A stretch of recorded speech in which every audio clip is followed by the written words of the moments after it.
Hello student, आज हम कक्षा 10 के प्रश्नावली 1.1 के सभी एग्जाम्पल करने वाले हैं। तो आइए क्लास शुरू करते हैं। सबसे पहले देखते हैं एग्जाम्पल नंबर 1। यहाँ दिया है संख्याओं 4 n पर विचार कीजिए जहाँ n एक प्राकृतिक संख्या है। जांच कीजिए कि क्या n का कोई ऐसा मान है जिसके लिए 4n अंक शून्य पर समाप्त होता है। देखिए, कोई भी संख्या शून्य पर समाप्त कब होगी? जब उसके अभाज्य गुणनखंड में 2 और 5 हो। तो आइए अब 4n का अभाज्य गुणनखंड करते हैं। तो यहाँ दिया है 4n को क्या लिख सकते हैं, 2 गुणे 2 की घात n। अब इसके अभाज्य गुणनखंड में 2 तो है लेकिन 5 नहीं है। अब यहाँ लिखेंगे कोई संख्या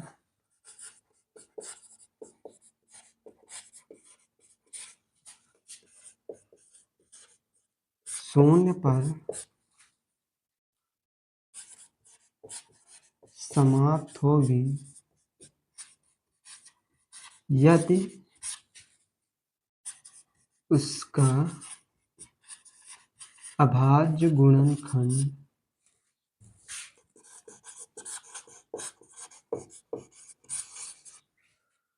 किसके रूप का हो? 2 गुणे 5 के घाते n के रूप का हो।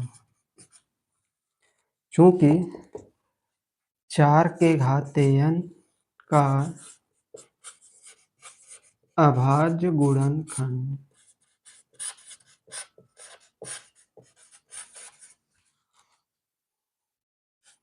2 गुणे 5 के घाते n के रूप का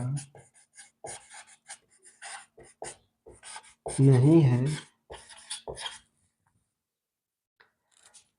अतः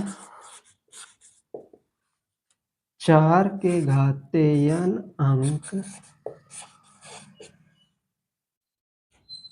में n का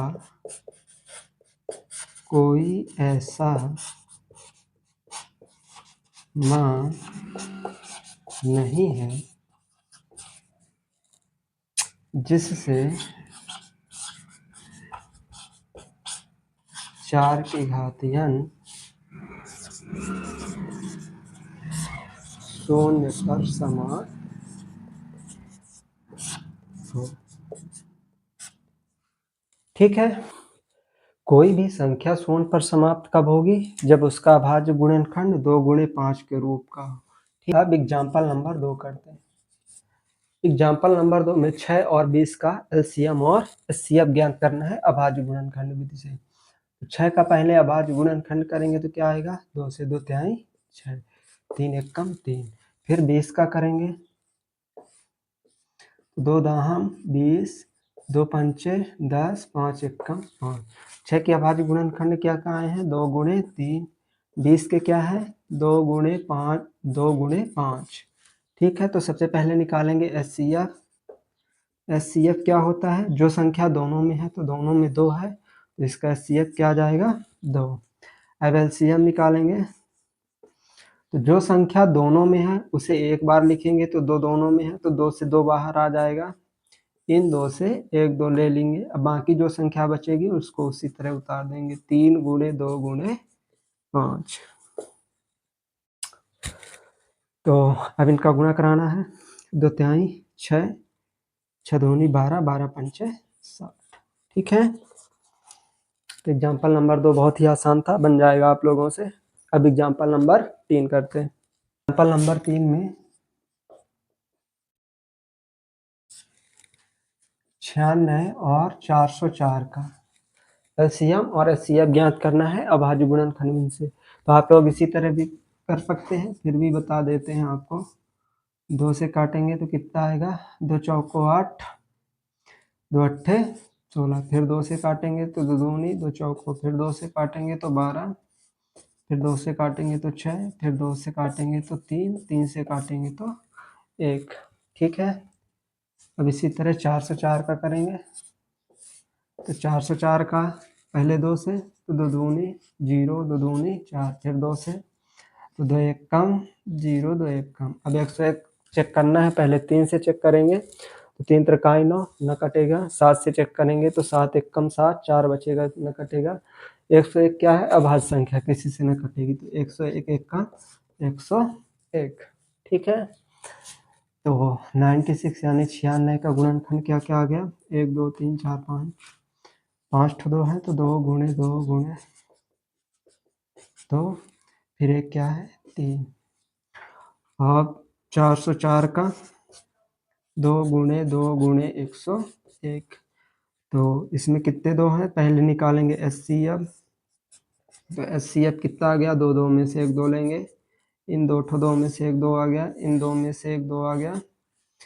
ठीक है, हो गया, और तो कुछ नहीं है। एचसीएफ वह संख्या होती है जो दोनों में हो। ठीक है, तो इसका एचसीएफ क्या आ गया? 4। अब इसका एलसीएम निकालेंगे, तो एलसीएम कैसे निकालेंगे? जो संख्या दोनों में हो पहले उसे लिखेंगे, ये 2 है, फिर इसके बाद बाकी बची संख्या को उसी तरह उतार लेंगे। तो क्या क्या बचा? 3 ठो 2 और 1 ठो 3, 3 ठो 2 हो गए, 1 3 और एक क्या बचा? 101। अब इन सबका गुणा करा देंगे, तो 2 दूनी 4, दूनी 8, दूनी 16, दूनी 32, 32 यहाँ आ जाएगा 96।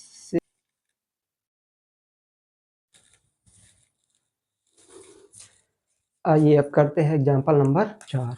एग्जाम्पल नंबर 4 में 6, 72 और 120, इसका एलसीएम और एचसीएफ निकालना है अभाज्य गुणनखंड विधि द्वारा। तो सबसे पहले 6 का अभाज्य गुणनखंड करेंगे, 2 तिहाई 6, 3 से 3 एक काम। फिर इसके बाद 72 का 2 से काटेंगे, 2 तिहाई 6, फिर इसके बाद एक हासिल, 2 2 छक्का 12, फिर 2 से काटेंगे, 2 एक कम 2 अट्ठे 16, फिर 2 से काटेंगे, 2 नाई 18, फिर 3 से, तो 3 त्रिकाई 3 से काटेंगे, 3 एक कम 3। अब 120 का अभाज्य गुणनखंड करेंगे, तो 2 छक्का 12, फिर 2 से काटेंगे तो 30, फिर 2 से काटेंगे तो 15, फिर 3 से काटेंगे तो 5, 3 पचे 15। ठीक है, अभाज्य गुणनखंड आप लोगों से बनता होगा। अगर नहीं बनता है तो हमारी अभाज्य गुणनखंड की एक अलग से क्लास है, उसको आप अच्छे से देख लीजिएगा तो बनने लगेगा। अब इसके बाद 6 से करेंगे, तो 6 के गुणनखंड कितने आए हैं? 2 गुणे 3। 72 के कितने आए हैं? तो 2 गुणे 2 गुणे 2 गुणे 3 गुणे 3। 120 के 3 गुणे 5। अब क्या निकालना है? सबसे पहले एचसीएफ। एचसीएफ निकालने के लिए क्या करेंगे? जो संख्या तीनों में होगी वही संख्या एचसीएफ होगी। तो तीनों में क्या है? तो देखिए, ये तीनों में ये 2 है, एक 2 लिख लेंगे, और एक ये 3, एक ये 3 और एक ये 3। इन तीनों में से एक 3 लेंगे, तो 2 तिहाई 6। अब इसके बाद क्या निकालेंगे? एलसीएम। एलसीएम क्या होता है? जो तीनों में हो उसे एक बार लिखेंगे। तीनों में 2 2 था तो एक बार लिखे, अब तीनों में 3 है तो 3 को एक बार लिखेंगे। फिर बाकी जो संख्याएं 2 बार हैं उसको एक ही बार लिखेंगे। जैसे 2 ठो 2 हैं तो ये 2 2 में से एक 2 ले लेंगे, ये 2 ठो 2 हैं तो ये 2 2 में एक 2 आ जाएगा। अब बाकी बचा क्या? 3 और 5, तो यहाँ क्या करेंगे? 3 गुणे 5। अब इन सब का गुणा कराएंगे, तो 3 पचे 15, 15 दूनी 30, 3 दूना 60, 60 दूना 120 और 12 3 36, 360। तो सभी एग्जाम्पल कंप्लीट हो चुके हैं प्रश्नावली 1.1 के। करते हैं आप लोगों से सभी एग्जाम्पल बन जाएंगे। हमारी नेक्स्ट क्लास के लिए आप हमारे चैनल को सब्सक्राइब करें और अपने दोस्तों तक शेयर करें।